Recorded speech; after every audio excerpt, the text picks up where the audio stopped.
Per quanto riguarda la sensibilizzazione dell'opinione pubblica e quindi anche, voglio dire, dei consigli pratici da dare, per dei consigli igienici, soprattutto dei consigli igienici da dare, perché per quanto riguarda il loro contenimento di questi animali è impossibile contenerli con i mezzi che abbiamo a disposizione. I consigli igienici che si possono dare, che sono basilari e trasversali anche per altre malattie trasmissibili all'uomo, è di non raccogliere le carcasse dei topi senza i guanti. Questa mi pare una norma che sia elementare, senza dei guanti, lavarsi le mani dopo averli raccolti e soprattutto lavare molto bene la frutta e la verdura e le piante raccolte, le piante spontanee dei boschi e dei prati, lavarle molto bene perché possono essere sempre contaminate dalle urine e dalle feci dei topi.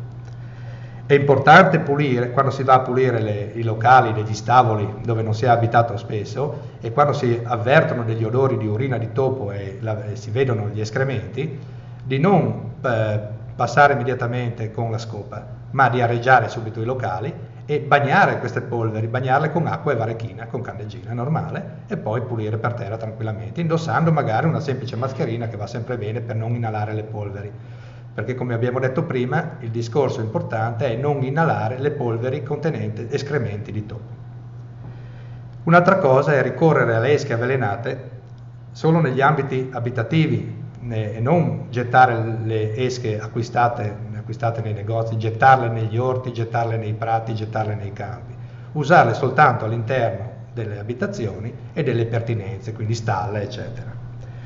E fare in modo che non siano assolutamente raggiungibili da animali e soprattutto dai bambini, perché sono pericolosissime, perché contengono un anticoagulante che lavora per accumulo e dà delle gravi emorragie anche all'uomo, insomma.